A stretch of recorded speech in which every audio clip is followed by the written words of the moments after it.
Hey everyone, welcome back to Catalyst Conversations.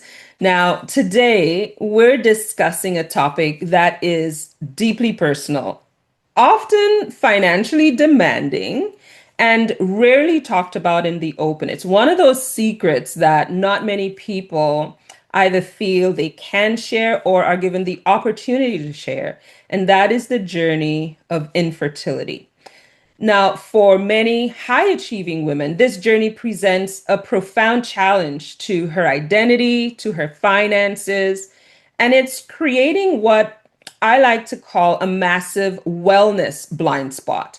You see, for if you're that woman, you're used to achieving goals with a plan. You've got a plan. You've got your career, you've got your find that mate, and then you've got the family coming down the line. But when you're dealing with infertility, that process often feels uncontrollable, leading to financial stress, emotional exhaustion, and in all fairness, to be completely honest, a feeling of profound isolation. You cannot build an unshakable financial legacy if the foundation of your emotional health is fractured. So, my guest today is here to help us navigate this space with some grace, with some compassion, and with her professional insights. Naa Adoley Pappoe is a licensed social worker and psychotherapist with deep expertise in maternal mental health and emotional wellness and advanced training in infertility counseling. Na is also the founder of the Single Moms Club that secretly I've been trying to find a way to get into. Let's just be honest here, but I ain't single. I haven't been single for a minute. So Na and I are sharing this conversation because as she believes health and emotional wellness are wealth. We're going to dive into the emotional and financial complexities of infertility, why it is not a personal failure, and how to treat your emotional health as the highest value asset in your overall wealth portfolio. Nah, welcome, welcome, welcome to this conversation, girl. It's about time. It's about time. Thank you so much, Miss Leo, for having me here. It is my pleasure. And as much as I'm saying it's my pleasure, a lot of what we're going to be talking about is anything but pleasant. Mm, Because for the woman who's going through infertility, um, there's nothing pleasant about it. And you know this from your own personal journey.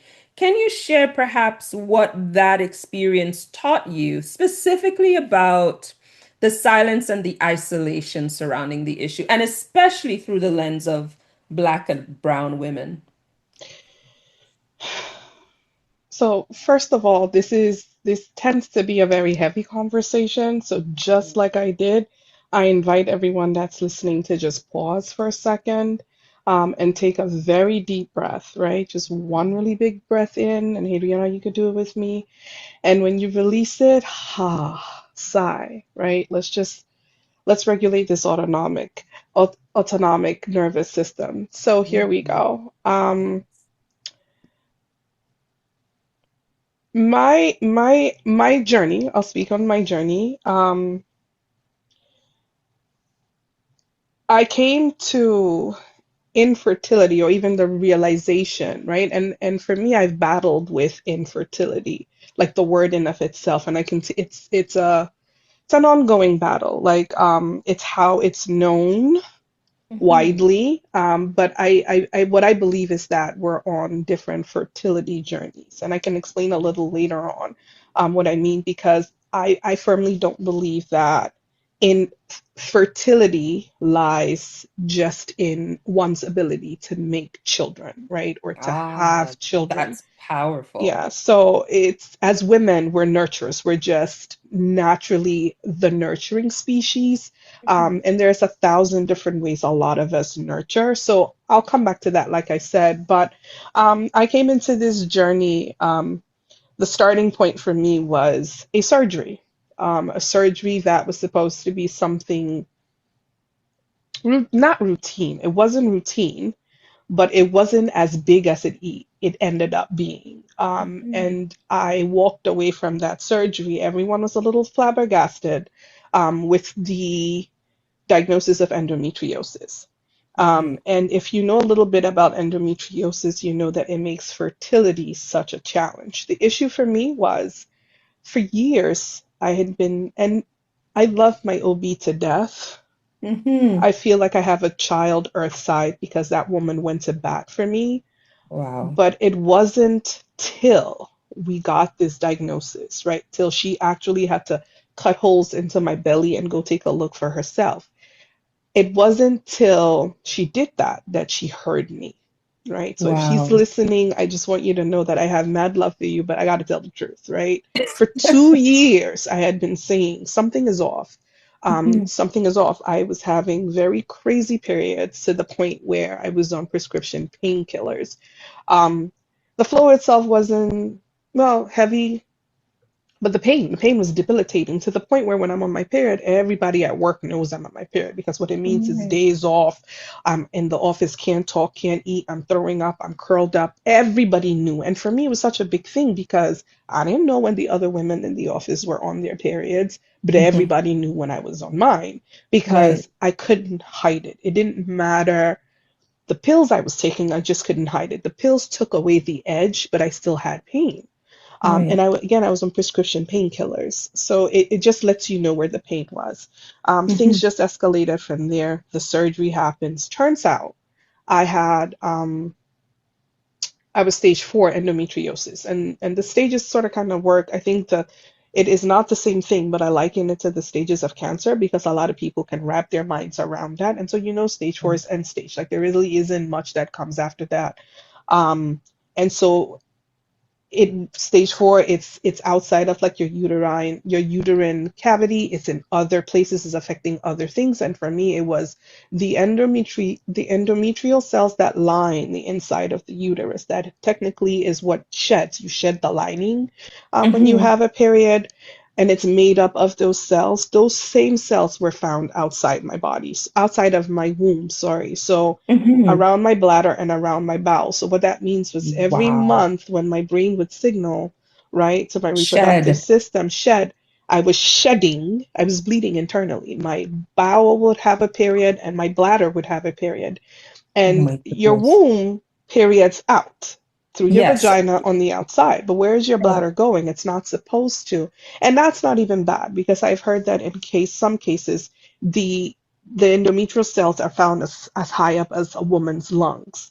And that's, Wow. yeah. So what makes fertility a challenge with endometriosis is the scar tissue. Every time you bleed, your body's going to do its natural thing. It's going to send white blood cells into the area. I'm getting into biology, but we all know platelets, scarring. So it's like a Mhm. scar tissue starts to form because you have scar over scar over scar over scar. And it Right. just makes the womb, because it's also on the outside of my womb, it makes it tight.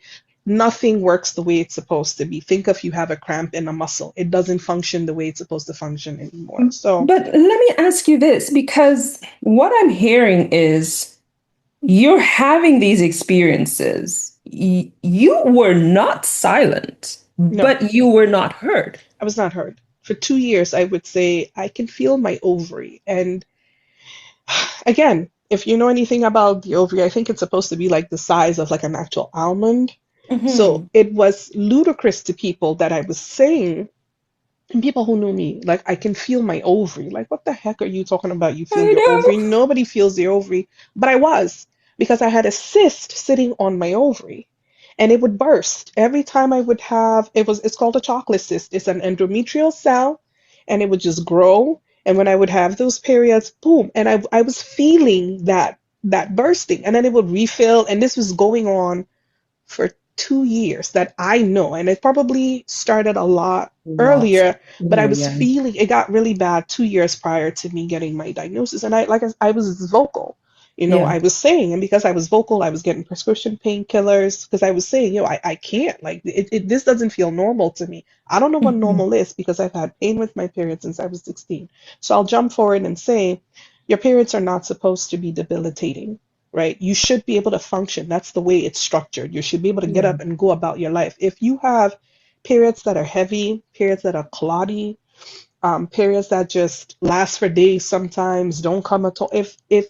If they hurt to the point where you can't think, you need to be pressing somebody because something isn't right. And it could be a whole slew of things, but just traditionally the way they're structured, that was quite a problem. And they said it was dysmenorrhea. That's what they chucked it to. Wow. So I was walking around with the diagnosis of dysmenorrhea. They would give me the pills, but there was a whole lot happening. But in their defense, you cannot diagnose endometriosis unless you actually go take a look You got to at, see it. you have to look in the abdomen, you have to look inside the uterine cavity, and that's exactly what she did. And I remember her standing there very somber, and then she's like, listen, that's half the news. The other half is if you want to have kids, if they were ever a part of your plan, we need to hop on it now. So I Oh had my my. surgery in August of 2018. September of 2018, I was speaking with a reproductive endocrinologist. December of 2018, I was pregnant. Oh my. Because it was like a now or never type scenario. That's just, it's now, it's not gonna happen. Like that clock that ticks, it ticked out for me. Like I was on fumes.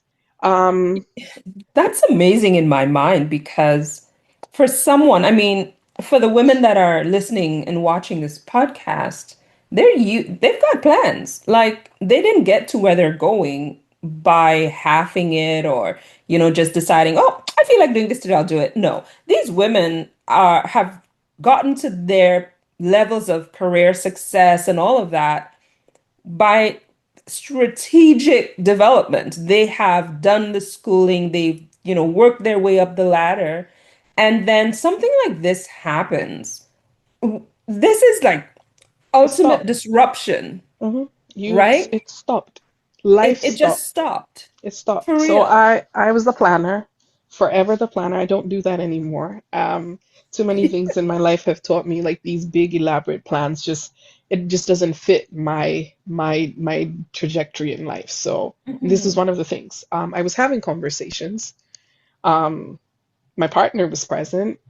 People were talking around me. I speak Yeah. English. I understand what you're saying. Um, Processing and becoming one with what I was hearing was I don't think that ever happened till maybe a few months after my child was born.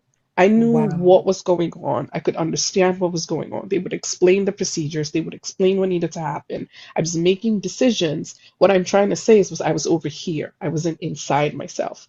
Right. Um, so yeah, I mean, voice matters. Yeah. I Yeah. stress every day that people need to use their voices. And sometimes your best laid plans aren't best laid.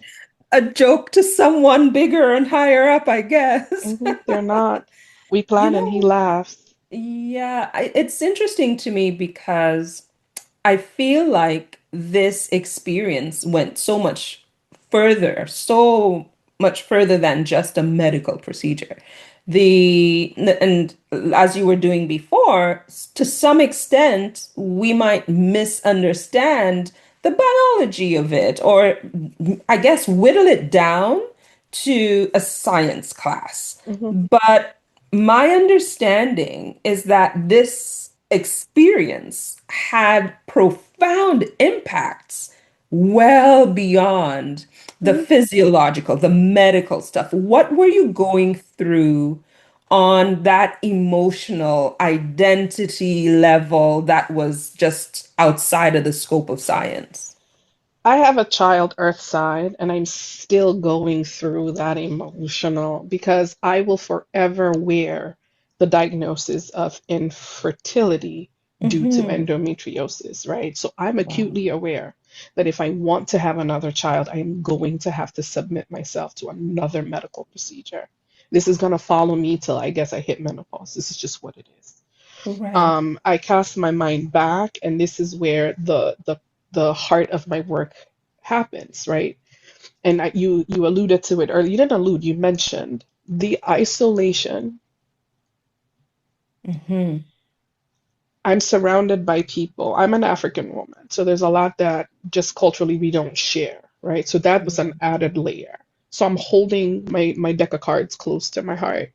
I'm not processing. Remember, I'm like having this like out of body experience every time anyone talks to me. I'm going through motions. They say show Mhm. up twice a day for blood work. I'm showing up twice a day for blood work. They say go Right. to Rye because I was living in Jersey. My team was in New York and I was crossing that bridge every single day before going to work. You Wow. want to have a kid now, so now I'm being forced to make. I always wanted to have kids, but you're telling me today, like now, Get on it. get on it now. And you're also telling me if we don't help you, this will never happen, right? And Mhm. there, a plan is being put in place, and I'm yesing the plan, but not connecting really to any of what's happening. I just know it needs to happen.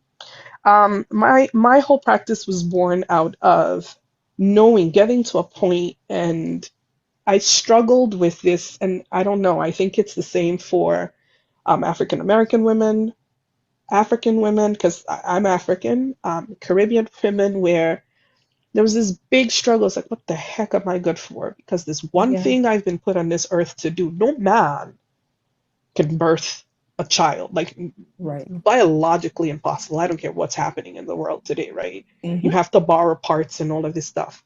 I have the parts. I am woman. I'm not able to do this this one thing. This one vital core, if you were to listen to all the chatter. I can't do it.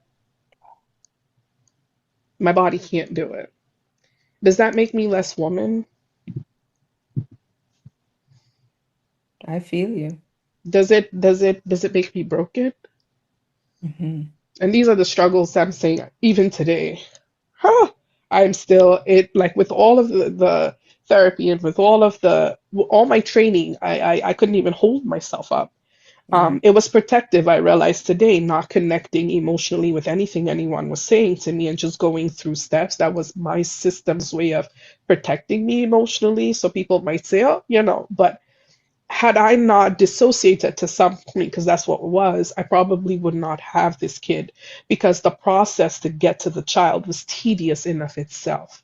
Yeah. Um, there's nothing natural about it, right? But this is what we need to do. And they tried. I had a beautiful team and after they realized they had not been listening to me for years, and I literally am that person who's in tune, I might not have the right words, but I knew something was off. Like I'm telling you, I'm feeling Mhm. my ovary. Come to find out, it is my ovary. You have to do this whole Surprise, surprise. surgery on my ovary, right? Yeah. And the pain that I was having, that was just shock to dysmenorrhea. I ended up in the emergency room, and that's how the surgery was changed. And I walked in. I'm just, Mhm. the doctor Yep. said to come, and they're looking at me after they looked at the CAT scans, like, "Are you sure you don't need no painkillers?" I'm like, mm-mm. So Mhm. you now I have Wow. this thing happening, and I'm just, but knew enough to know that I needed help, um, Right. and I knew exactly the kind of help that I needed. I just couldn't find anybody that looked like me. They're And our there. experiences are different, yeah, because I'm feeling like my experience with just my reproductive health is quite different from that of someone who is in a position of what is the word that I'm looking for? Privilege, Hmm. right? Has access, free, probably. When I say free, I mean available Hmm. access, who has the economic structure in place to get not just not just to speak, but to be heard. And they have, I feel that that's a big deal. So if you're saying you couldn't find anyone that could relate to those nuanced aspects of your experience, what did you do? So I moved through, like I said, I stayed in that, and I don't want to use it. I hear myself saying dissociated, and it's the best way I can explain it. I want Hmm. everybody to think I was crazy, but it was like out of body. I was hearing, like I said, not processing, and I just Yeah. allowed myself to go through the process. I went through the entire thing. I did everything I was told, so that in the end, it wasn't, well, we asked you to X, Y, and Z, and you didn't. This is the way I Right. felt, so I'm gonna Right. do it, however difficult it is. will bring this baby earthside. Hmm. And she's their miracle baby. They all call her miracle baby because I was scheduled for another surgery and I was pregnant and they were all crying and I was just like crying and I was like, okay. And then you're high risk. That's a whole other this thing, Oh right? my So goodness. you go through all of this to become pregnant and then they put you in this category, which means more doctors, more probing. I say all of this to say I went through the entire thing, and then what I did was launch my practice because I knew I needed to speak to somebody. I knew I needed a process because I knew I wasn't doing it for myself, but I Right. also knew that I couldn't process effectively with the people that were available because I have this cultural layer. So in all of what's happening, and it's you ever watch the movies where the person is standing still and the frames just keep shifting around? That's what it was. Yeah, that's the dissociation. That's the Yeah. dissociative type of Yeah, that experience. that I that was get it. it. I think I totally get it. You're there, but you're not. It's You're all there, but happening you're not. It's around you. It's happening almost around like, you. Yeah, yep, you're not. You hear it, you see it, you understand it, but you're not. There's a deeper level processing, and so because I wasn't doing, it, I wasn't connecting, and I knew this thought of I'm broken was a problem or could potentially yeah, be a problem and I needed to fix it, but again, couldn't find anybody that looked like me. So what did I do? I plugged myself in to this space where I'm of service now, right? Like my story fuels the support that I'm hoping someone else needs and can find because my yeah, face is there now. Because I went looking. I actually went looking. yeah, But I was not going to go sit with a nobody that did not look like me because there were I didn't want to have to over explain certain things. The yeah. infertility is one thing, the whole cultural thing is a whole other piece. And when I need to process, I need to process. When I allow myself to process, I want to be able to do it. And couldn't find there was not the doctors were all not looking like me. Yeah, it's especially when in the space in these spaces you find paleness and maleness that and I'll be honest and say that doesn't necessarily mean that they're deliberately performing a Hmm. disservice to us. But there are just some elements they have no way of wrapping their heads around. They have no basis. There's no context. There's no lived experience that they have that can come even Hmm. close to some Close. of what we're dealing with. But I'm amazed that you figured that part out, that you were in tune enough to realize that yes, you were getting medical support, but you needed emotional support. You needed a mental health framework that was going to allow you to move through that and stay whole. Because remember, you're about to bring a human earthside. I love when you say that. You're about to bring a human into this world and be the one with the most responsibility for this And you child. starting broken. Listen, don't even get me started because one of my mantras is healthy, wealthy, whole. But to be honest, the whole part is probably the part where I struggle Hmm. the most. Hmm. But in all fairness, the journey to fertility, it's oftentimes, I'd say most times, a financially onerous journey. So you're already set back emotionally, mentally, and now financially, but you're suggesting that getting that emotional support, which is another financial responsibility, another financial undertaking, is actually the probably the more vital expense in this. And I'm curious about the cost of not getting the emotional and mental support. What is at risk if we do not get that foundational internal support in place for the woman who is journeying through fertility? Clarity, Mm, peace. I can shoot them because that was so I when you as you were asking, I did a quick me and my clients, right? mhm, And clarity, understanding, being a part of the process so that you don't come out on the other side. You come out on the other side knowing that you did because if you ask me, I was at the mercy of everybody around me. Mm-hmm. I was successful, right? Because my child is meant to be here. So I was Right. successful. So she's here. Mm-hmm. But it's very methodical, it's very sterile. Ah, now that's a word. It's like an operating room. And there are moments where you need to cry, release, make a decision. I was Mm-hmm. pent up making decisions. I credit my partner then, Mm-hmm. um, for, let me say it this way, because I don't want any, I credit my child's father Yes, ma'am. for her being Earthside because he stepped up. Now, I couldn't have certain conversations with him. Right. I just couldn't. So I was struggling.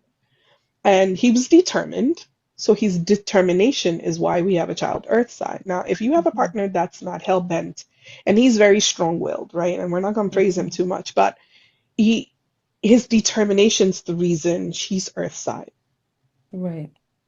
Left on my own, or with a partner who was not as determined, he was fighting everybody, but that's just his nature. I Right. don't know how long I would have been in that process, Mm-hmm. Mm-hmm. right? And he's like you, very quick with finances. So that was my other saving grace was that I had someone in the boat with me who was, all right, well, this route is gonna cost this route. Like, I don't care what they say. And he would literally walk into the car, I don't care.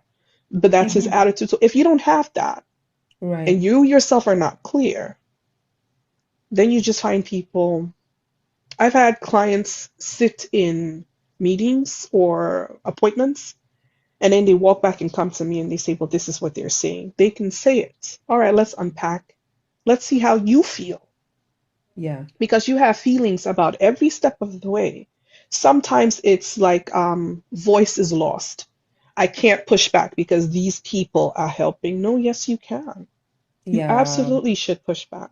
It's like you don't have a say. If you say anything that may contradict, you run the risk Oh, of not not getting. no longer Hmm. having that support And or then no there's blame. longer, yeah. Oh my gosh. And well, let's be honest, a lot of the blame starts inside, or Hmm. it's perception of blame and the burden, and we just decide we're not fighting or we're not gonna do anything.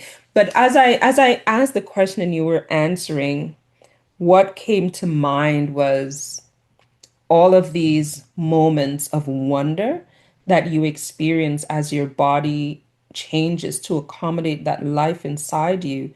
I feel like you miss it You when do. you're just out of Go body. You and can't going even through take joy motions. in it. Mm-mm. Yeah. I feel like that might, for me anyway, I feel like that might be the biggest loss because you can't recreate it. You will never be able to recreate that, even if you have another pregnancy and deliver another child. Put a pin right there. So what you just said, the way you just said it, I carry into session. Just the way you Mm. framed it. You just took my job because I try to we work to center you because even if you have 100 children, I say just like that, you will never have another pregnancy. You will never be able to bring this particular kid into the world again. That's Right? right. There's some semblance of joy that we are robbed of just because of the way the process is processed, just the way it is, right? Hmm. It's poking, prodding, it becomes very sterile. A client of mine, we were going back and forth, and she used the word. I can't think of it right now. The closest I can think of is sterile. She used the word. It's a very powerful word, but sterile works as Hmm. well because there's Yeah. nothing. Intimacy is lost, Yep. right? You're Yeah. not sitting down giggling because you know this. Oh no, it's you and how many people in the office know that this is what's happening. And Yeah. then there's also fear.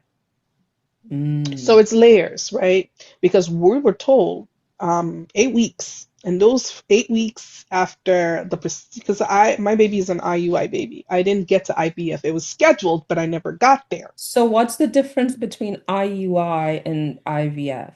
So IUI is intrauterine insemination. IUI, intrauterine insemination. IVF is in vitro fertilization. So IUI, oh, I'm about to get crass. IU, You got to put it right in. yeah, I had to say it just so that people could come with me. So for IUI would be it's usually that first step. Essentially what happens is, and mine was supported. There's a term for it. The best way I can think of is supported. It's sped up. You're given. I had to take shots to speed up my ovulation, and Hmm. then what my partner at the time had to do was deliver. Okay, I'll be correct. Deliver a sample. Yes, ma'am. You cannot help. It has to be a clean catch. They wash down the semen. They take the sperm. You go lay down. They inject it right into your uterus. So Oh, wow. it's our parts. They take the action out of it and they are in control of it. So, So you didn't even have the intimacy of intercourse nope, for conception. nope. And I can tell you exactly when my child was conceived. I mean, that's one Wow. beautiful thing, right? I know down to the day, down to the time it's going to pop up. Today is the 11th. She was conceived on the 20th Wow. of December. It almost just makes it sad. I don't want to say sad I because get a it though. beautiful thing did happen. Don't get me wrong, but there are so many parts in how conception was designed that we're missing. And I think we can take this position in our conversation. Your trauma, because I'm gonna call it trauma, Mhm. your trauma has allowed you to create a service and deliver it to women so they can better navigate their journey to, I guess, fertility. And I wish it didn't take that kind of trauma to bring it, but I dare say there was intention Mhm. behind what you had to deal with. And I'm sure there are women listening, watching right now who are just overwhelmed by it all. The physical manipulation, That's what it is. the disappearance, the invisibility of the person, the loss of identity. I mean, this is a complex scenario that we're trying to kind of whittle Condense. down to a Hmm. few minutes of conversation. But for that woman who is, already struggling through the medical side of things, would you go so far as to say that the emotional and mental support is equally as important, if not more so?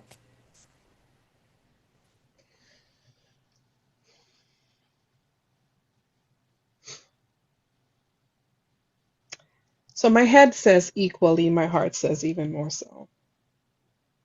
Because what do you do when the medical fails? Because it fails every day, Oh my gosh, I'm getting goosebumps now. right? Every day.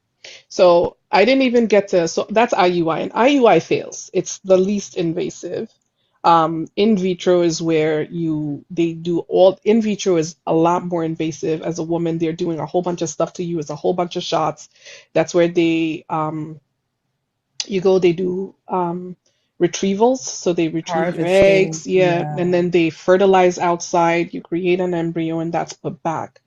And you know, I didn't walk that journey, but I have sat. I know people today who are going through that journey right now as we speak, and it's not easy because loss.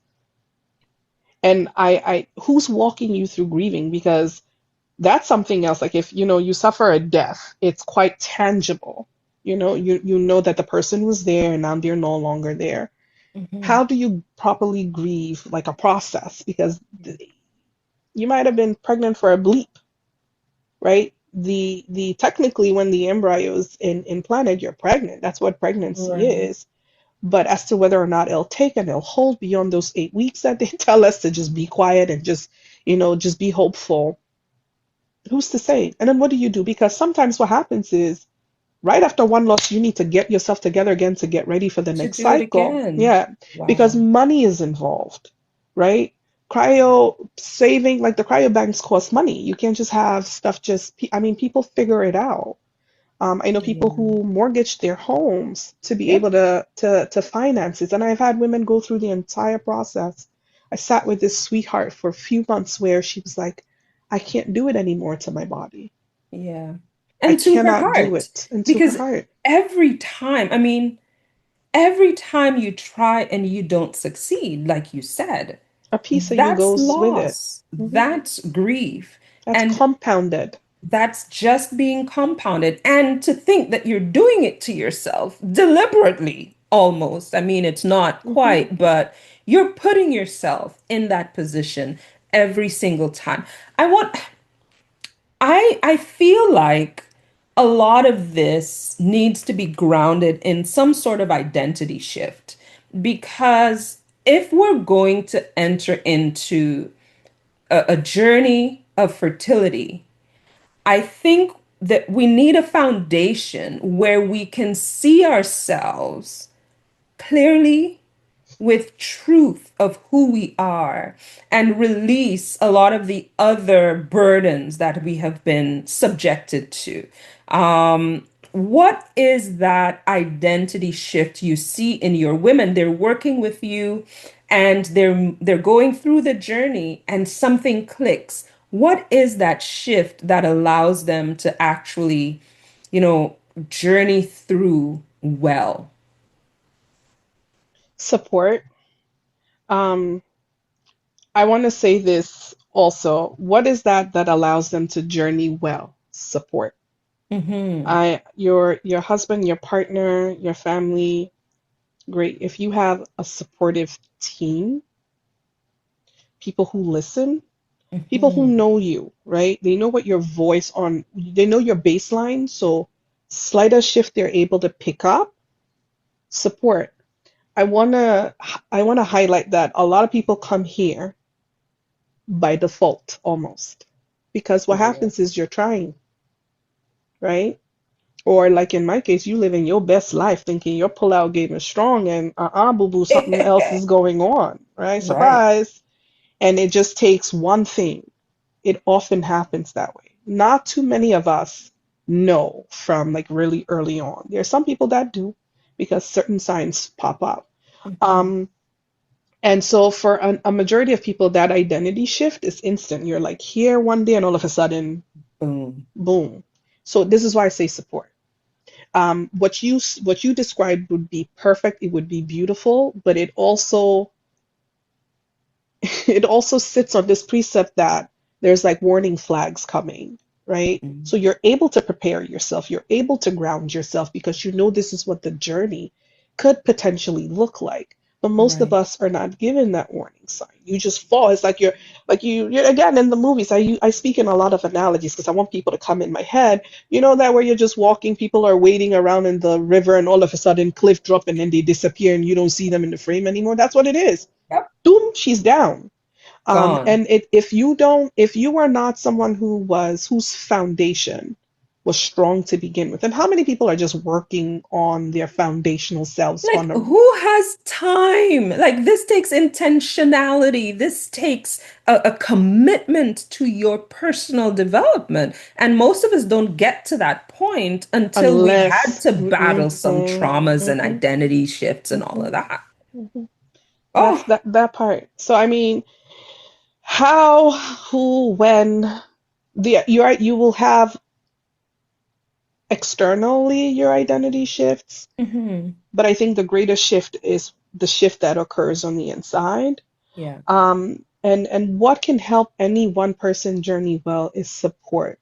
So right. I know what I knew I needed, but then again, I'm trained in this way, and I knew that I needed this, right? And I couldn't find it. So, but if you've got that one person in your corner, if it's like this auntie who, if she's equipped, if she's able to hold you up, she's able to remind you that you're bigger than the thing that is happening to you, right? That Yeah. you're bigger than the thing that seems elusive. Mhm. If she's able to remind you, because there's some people who, like I said, it doesn't happen for. If you're able to find someone who's able to root you, who's able to direct you, who's able to shift your branches towards this, and your fertility isn't in this one thing. Like you're Right. able to reproduce 1,000 different ways, then you're supported. Because there will be moments that will try you and you will not remember. For real. No kidding. It's just going to be out the window. No, but this is truth. And in all honesty, sometimes the people in your life, God bless them. They want to help. They just But are they not hurt. equipped. Mhm. They're either too close to it, or they're not equipped. They don't have the skill set, or they're not present, maybe geographically or whatever it is. It's not to say that they're deliberately being a nuisance in the process. Sometimes you just need to find that community where a lot of what you want to say is already understood, Mhm. Mhm. where there are others with similar experiences. But before we wrap up here now, I really want to gift one of our listeners, one of our viewers, with one action they can take today. Because what I'm hearing from you is the journey is going to take both strength and softness. It's going to tap into both their courage and their patience. It's going to tap into what could seem like conflicting sides of themselves. How can someone who is, top of their career, well on their way, their best laid plans have been laid out nicely, but this one thing, how do you help them take one action today? Breathe. Mm. Oh my. There's so much that happens physiologically when we just breathe. And when you're here, best laid plans, yada yada yada, and then you start moving through motion. I gotta pause.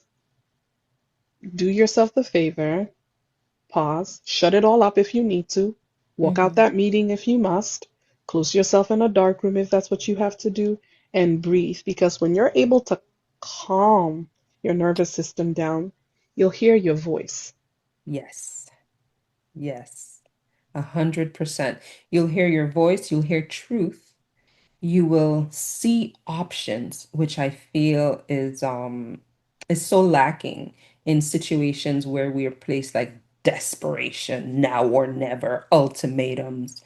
You'll actually find that there are opportunities that are available that previously, because of the tension and the stress within you, you had not even thought about or couldn't identify. I I appreciate the counsel to breathe, to pause.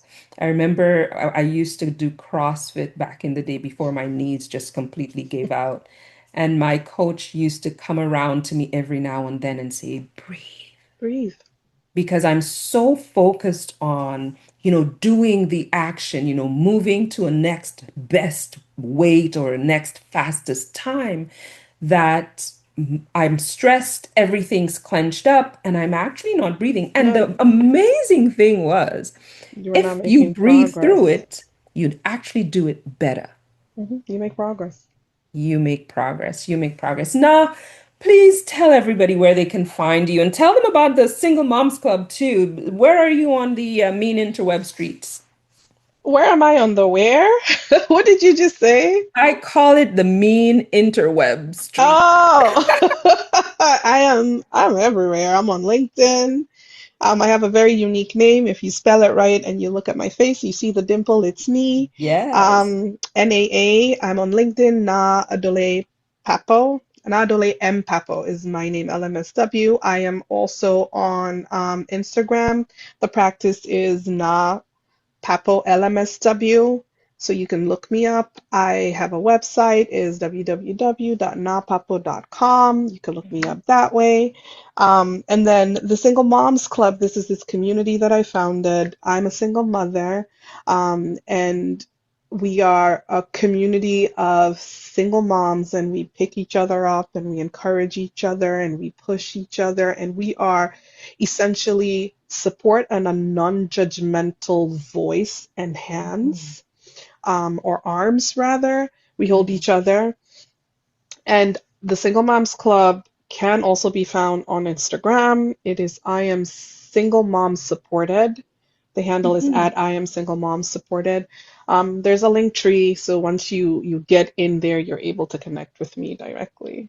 Lovely, lovely. And I'm going to add, and this is me supporting my friend Na, that she has a podcast launching I soon. do, I do, I do. It's putting me out there, So, holding me accountable. I do, I do. so I'm telling the stay stories. tuned for that. She is going to be interviewing and sharing some incredible stories on that podcast. So be sure to connect with Na. I think personally that what she has to share goes so far beyond what we think about as fertility. And it takes you into an examination, an appreciation, a welcoming of you, yourself, the fullness and completeness of who you are now, where you are now. And I'm so thrilled that we've had this opportunity to talk. So now, thank you You're very much. I'm most looking welcome. forward to more. Thank you. Thank you. Yes. Well, everyone, wasn't this just a fantastic episode? In Na's powerful words, infertility is not a personal failure. And there are many valid paths to motherhood. So, what I'm hearing here is a lesson in alignment. You can't afford to treat your emotional health as anything less than your most valuable asset.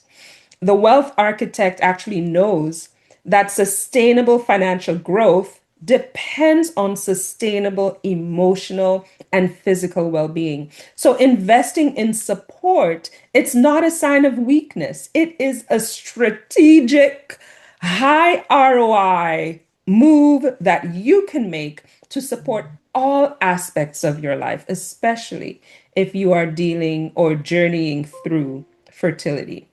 So, if this conversation sparked a need to move from emotional overwhelm to financial clarity, please book your complimentary discovery call at moneynavigator.ca. We'll talk about the financial stuff, and then you can definitely reach out to Na, talk about the emotional supports that you're needing.